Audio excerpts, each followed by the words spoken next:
Welcome, true believers. It is I, Shane, and I'm here to give you another Loki Season 2 episode review. Today's episode is episode 3, 1893. Before I go any further, please hit that like button, subscribe, and hit the notification bell to be notified of more videos such as this one. I know I'm behind. But I have not run out of time. Prop gag. I am going to get this one up. You're going to get 4. If you don't get 4 tomorrow, you're probably gonna get 4 Monday because I'm getting this stuff done. I'm getting this stuff done. Back to back videos for you guys. Cause I was told how crazy this episode was. And as much as I keep trying to avoid spoilers for episode 4, it is getting harder and harder. So here we are. Now we're fresh off the heels of last episode of seeing Sylvie again. And I'm not gonna lie to you all. I got some long notes in here, but one of the things that on the top of my head, I'm kind of annoyed with how some of these characters are, right? Sylvie was annoying me until the end part. Ravonna Renslayer, oh my goodness. She's just like Docs, right? Doc, I think it's Docs. And just the whole, like she wants to be at the side of he who remains and be at the end of time and be on the top of the TVA. But you're not working with Mobius to, fix the temporal loom. You're lying about Loki having a hand in killing he who remains. Loki was there, but she's on top of, he switches side. Look, explanative word. You switch sides. You tried to kill Mobius. Oh, wow. You tried to kill him. No, that's not good. That's not good at all. That's not cool.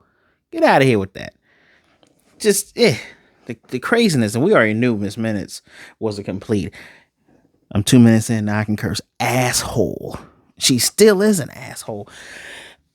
Which is crazy. Because she is crazy. That the turn we saw, like her complete about face in episodes 5 and 6, when we see her true nature, everything is fully, well, at least for me right now, it's fully realized right now in this episode. By the way, I was going to try to do a cheap TVA cosplay, and then I realized this ain't even a brown shirt. This is a green shirt. Certain lights this look brown, but it looks green. I don't even have a brown tie. So, man, one day on these MCU videos, I'm going to have to do some cosplay for y'all. Regardless of such, green shirt, green glasses. Let's get into this. First thing I want to talk about here. 1893 is the title. We're in Chicago. For those of you who know, Chicago. Yes. Chicago, 1893. But I'm going to start off. I'm going to talk about characters and the moments around them, right? And the biggest thing I want to talk about is like Victor Timely. But let's talk about how we get into this episode, right? Not how we initially got into it, but we have Ravonna Renslayer showing up in actually 1868 with, finding Miss Minutes. And they drop a TVA handbook inside the home of would-be Victor Timely. Victor Timely, Kang the Conqueror, y'all, well, at least one of his variants, is from Chicago. Does my heart proud. But very brilliant. Looks like he's in a low impoverished part of town, and the plan is not Miss Minutes' plan. It's he who remains plan. She's sticking to the plan. She says he knows best. And of course, Loki and Mobius are able to track them. They go from both points, from 68, then they go forward to 1893, not being able to figure out what's going on, because in 1871, a disaster event would be the Chicago Fire, but 1893 is the World's Fair. Yes. And Mobius is all over this. He does a bunch of sightseeing, but I'll talk about his sightseeing later. Let's talk about Victor Timely, right? He's an inventor, very brilliant, stutters. He's reminiscent of He Who Remains, but He Remains, spoke fluently, gently, quietly. You felt the menacing behind him. And Victor Timely, you feel the heart of a scientist. You feel the like this weird kindness, but this hesitation, right? He always stutters and he stretches things out. He is a showman and a grifter through and through. Even Loki mentions it because we run into I guess, a senator or or a councilman who had these special mechanical pants that's supposed to make him longer. I love how Victor Timely, as soon as the guy comes up, shrinks down so the guy can think, he's like, you seem taller already. I'll come do some recalibrations. Remember, it's just a prototype. Dude is quick witted, fast on his feet. Doesn't do partners, and I think part of the reason why he doesn't do partners is thinking about the time period he is in, 1800s, mid to late 1800s, right? You have a white dude in the audience with all his glitz and glamour money who calls him boy. Now, those of you who don't know, that is a way of putting down black men, way of putting down black women is calling them girls. But call him boy, call him girl, because you're not a man, you're just a boy.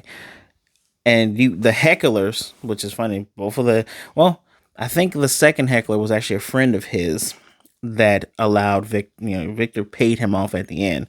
But the first heckler, very disrespectful, very rude, and I love how he gets back at this guy, right?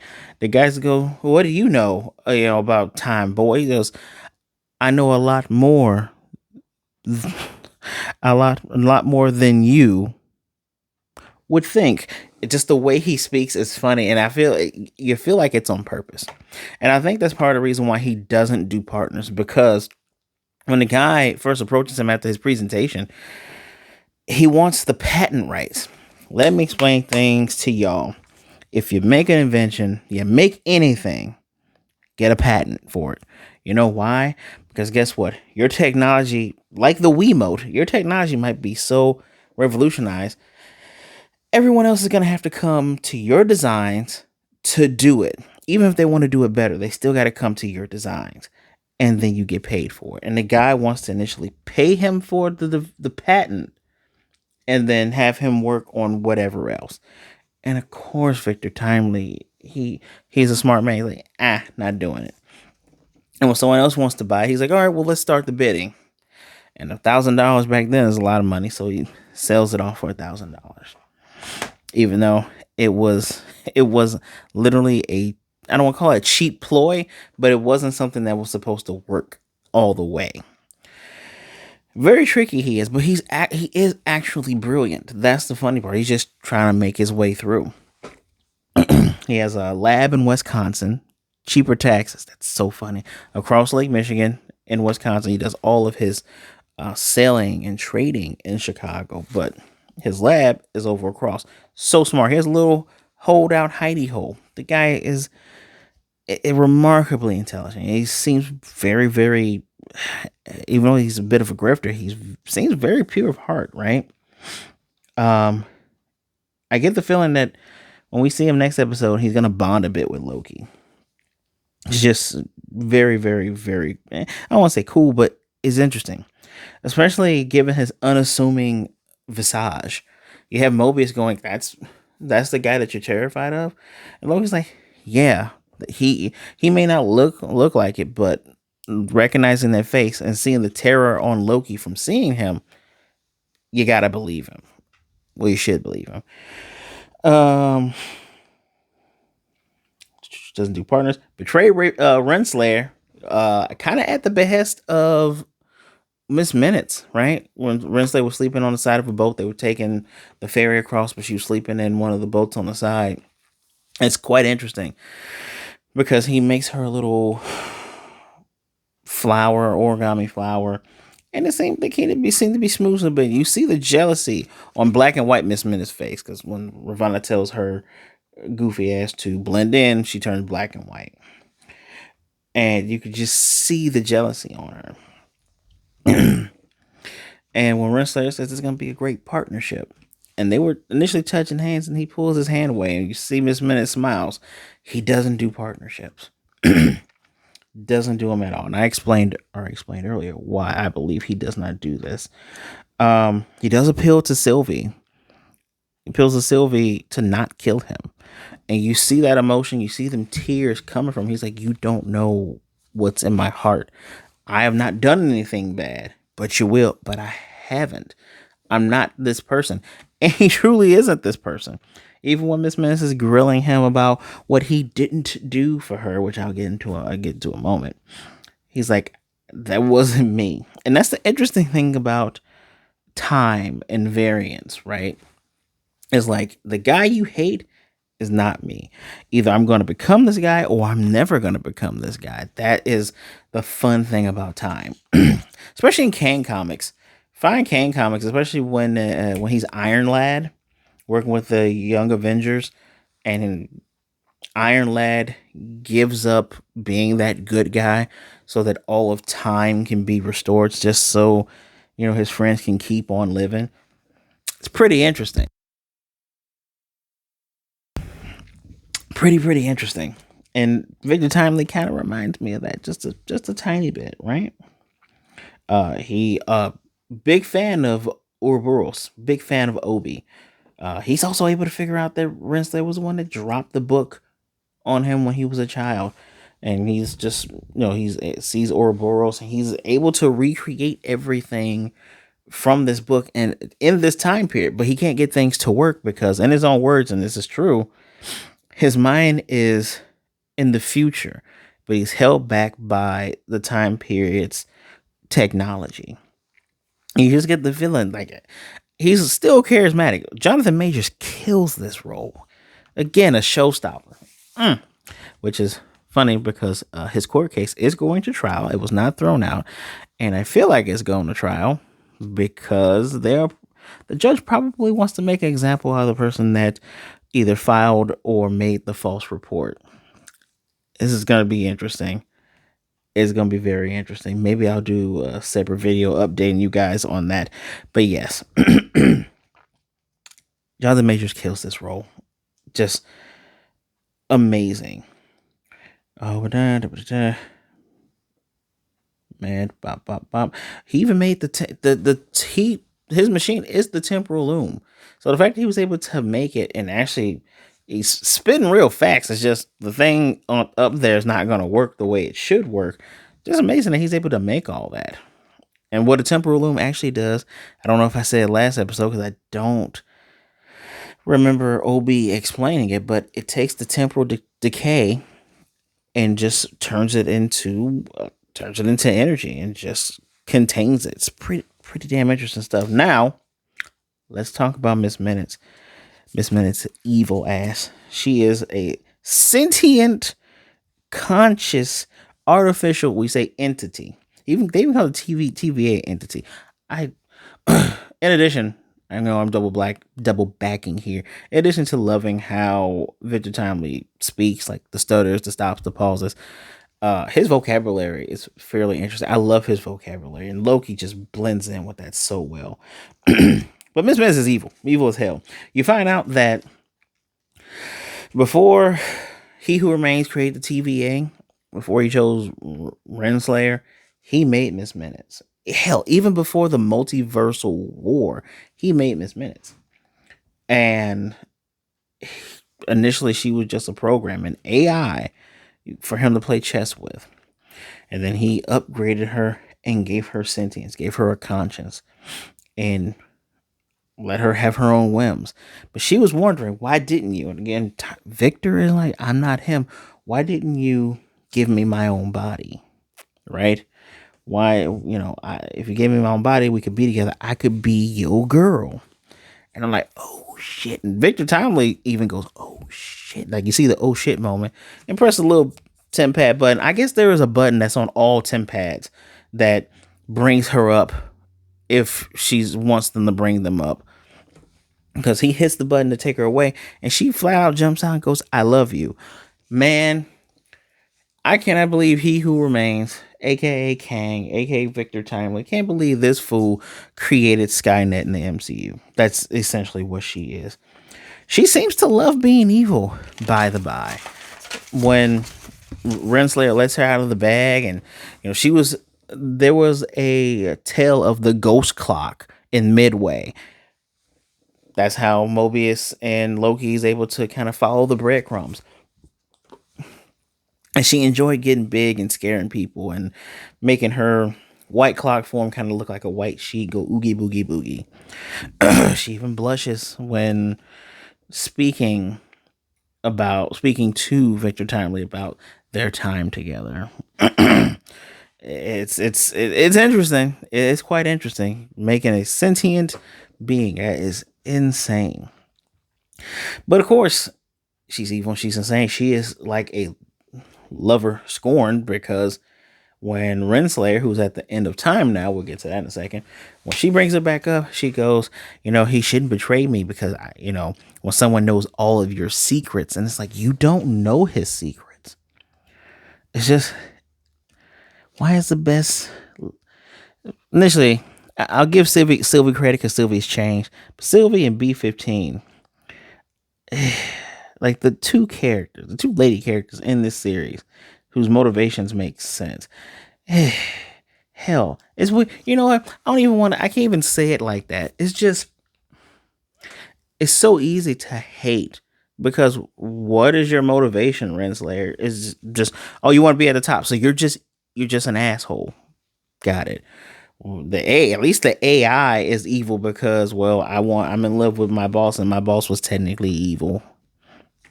So who knows? But apparently she knows a secret about Renslayer that apparently it's gonna make her real angry. That's how the episode is. It's gonna make you angry. Shut up, Tara Strong. Shut up. Goodness, the jealousy over Renslayer. It's the fact that she told Timely to drop her in the water. I'm surprised Renslayer even called her back. I don't want to call the villains cartoonish. I guess that's what make Loki the show good is that the characters are so flawed. And when you're on the outside looking into this world, it's like, why are you making these decisions?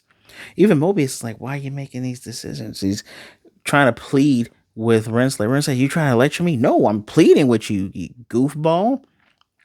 As a matter of fact, I was going to get into Renslayer. Should I get into Renslayer? Okay, I'll go to Renslayer next. Renslayer, she's super misguided.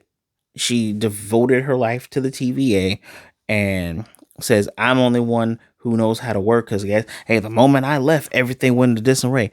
No, you asshole.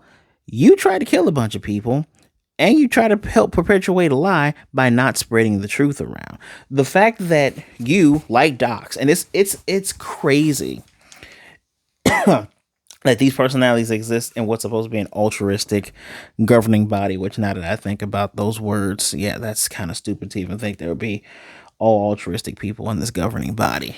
But when she sees that the Time Lords, wait, no, that's Doctor Who. Timekeepers. When she said the timekeepers are nothing but freaking robots and that they've been lied to, is like, this changed nothing. That's why when Doc said it, it should make you go, oh shit, here we go again. This changes nothing. It should change everything. It should make you say, okay, let's change from this path that I'm on. But there are folks in this world, I've met a couple of them, that when they have done a bad thing, as opposed to changing and trying to course correct and make up for the bad things they've done, they double down on it. You know what? No, because it is part it's part of the human condition. It's how your brain works, right? Your brain works where you're doing a thing and when you're doing the thing, it's like, you find out the thing is bad. Well, now you have to warp your perception of it in order for you to continue to do said thing. Very psychology guy degrees in here, right? But that's what it is. This is clearly what she is doing. She is clearly going, I have been on this path for so long.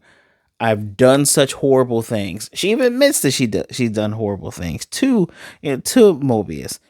I dedicated my life to the TVA. I cleaned your messes. Mobius, I love. And this is where this weird raw emotion, because it's like, so that's how you feel. What messes of mine did you have to clean up, right? It's the clear revenge deflecting evilness.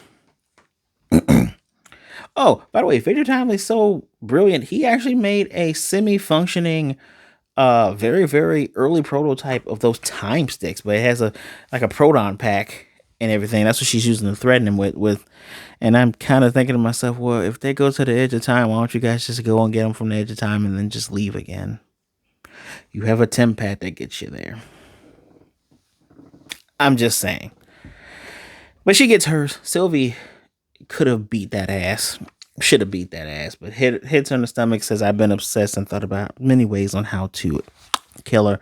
And says, you know what? You want to be at the top at the end of time? Fine. Opens the door, kicks her through. She is with the decayed remains of he who remains. Ha ha ha. And then that's your moment with Miss Minutes. Sylvie, thank goodness, Sylvie, you had a nice little turnaround. You finally listened to Loki. I mean, initially, when she showed up because she followed Renslayer and Miss Minutes' signal, she didn't follow Loki. She's going to try to kill Victor Timely.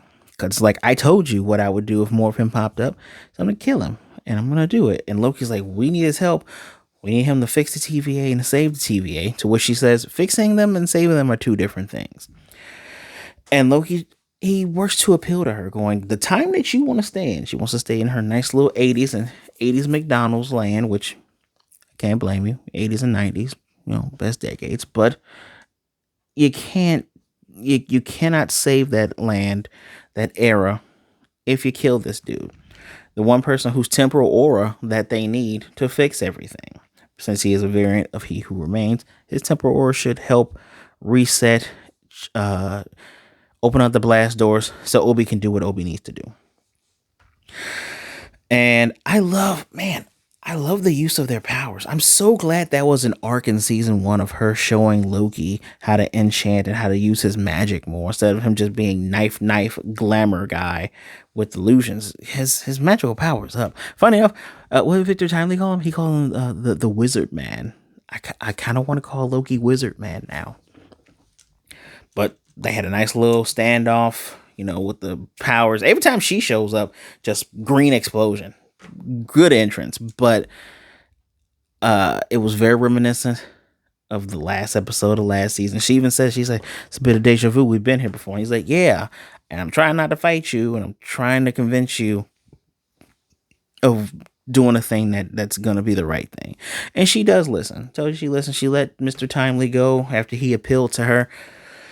I really, really, really hope that we will not come to regret that decision. It's funny when Victor Timely was running away from, the very, very much probably racist fat man who he sold the device to. When he was running from him, he ran to a ancient Egyptian part, which, Ramen Tut is one of the three main kings that are going to be in Secret Wars and the Kang Dynasty movies. So I just kind of thought that was a little bit interesting. And that's it for Sylvie. It's not really much I can say about like Loki and Mobius. Loki and Mobius were doing Loki and Mobius things. The crux of the episode is needing He Who Remains. It's all around Victor Timely, which is why I started with him. The proto He Who Remains. You got to use his temporal aura, got to fix the temporal loom so it can hold more branches, because even though those branches were pruned last episode and we feel that weight and that gravity, they are growing back anyway. And I love that. It reminds me of what a very handsome man once said, life finds a way. And it seems like time can find a way as well. So, I already talked about Loki being scared. Loki, so the sightseeing part. There is a part in here where they're at this diorama of Norse gods. And I almost call him Owen. Mobius is so funny because he goes, I keep forgetting you were actually there. Because he says, no, this looks pretty accurate. Are you upset that you're not there? Because Loki isn't there. It's Thor, Odin, and it looks like Thor and looks like Odin, and it's Balder the Brave. And Loki says, I don't know who Balder the Brave doesn't exist. He doesn't exist where Loki comes from, but Balder the Brave is real. Fun fact, in the Multiverse of Madness, one of the initial pitches for the Illuminati, they were going to be like their version of the Avengers, right? Well, to replace Thor, it was going to be Balder the Brave, and Balder the Brave was going to be played by, oh no, I forgot James Bond's name. Daniel Craig. That's who Balder the Brave was going to be played by. Balder the Brave, who is canonically in the comics at least, Thor's half brother, revealed somewhat later, sometime after the Ragnarok incident, when Thor didn't want to take the throne. He's like, well, brother, you're next in line. You take the throne, blah, blah, blah, blah, blah. Bob's your uncle. Balder the Brave is a real character, but not from where Loki comes from. So perhaps we are not just in 1893, but perhaps we are in a divergent timeline of 1893. Something to think about. Something to think about. Oh yeah, sightseeing part was also funny because the snacks, Loki says that caramel corn tastes like ash. I thought he meant ass, but no, tastes like ash. So what's next?